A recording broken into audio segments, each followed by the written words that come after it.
हिरण्यवर्णाम् हरिणीम् सुवर्णरजतस्रजाम् चन्द्राम् हिरण्मयीम् लक्ष्मीम् जातवेदो महावः ताम् महावः जातवेदो लक्ष्मीमनपगामिनीम् यस्याम् हिरण्यम् विन्देयम् गामश्वम् पुरुषानहम् अश्वपूर्वाम् रथमध्याम् हस्तिनादप्रबोधिनीम् श्रियम् देवीमुपह्वये श्रीर्मा देवीर्जुषताम् कांसोऽस्मिताम् हिरण्यप्राकारामार्द्राम् ज्वलन्तीम् तृप्ताम् तर्पयन्तीम् पद्मे स्थिताम् पद्मवर्णाम् तामिहो बह्वये श्रियम् चन्द्राम् प्रभासाम् यशसा ज्वलन्ते श्रियम् लोके देवजुष्टामुदाराम्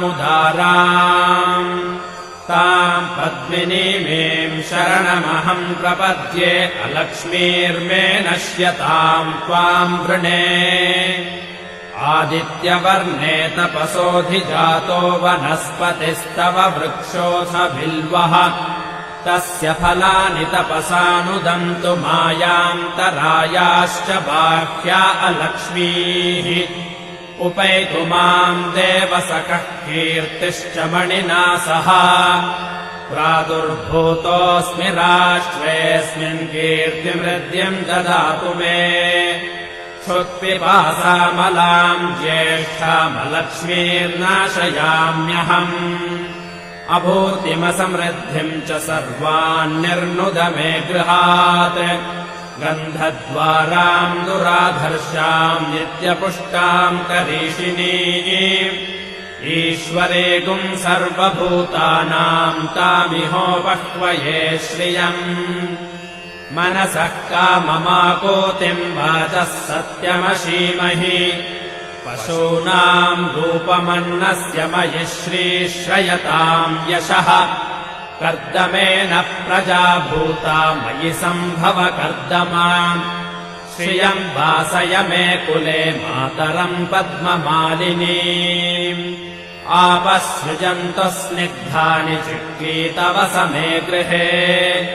निच देवीम् मातरम् श्रियम् वासय मे कुले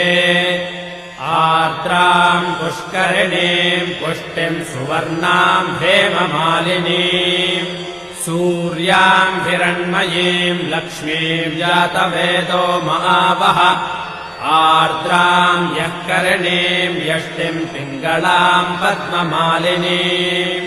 चन्द्राम् हिरण्मयीम् लक्ष्मीम् जातवेदो महावः ताम् महावः जातवेदो लक्ष्मीमनपगामिनीम् यस्याम् हिरण्यम् प्रभूतम् गावो दास्योऽश्वान् विन्देयम् पुरुषानहम् महादेव्यै च विद्महे विष्णुपत्नी च धीमहि तन्नो लक्ष्मीः प्रचोदयात्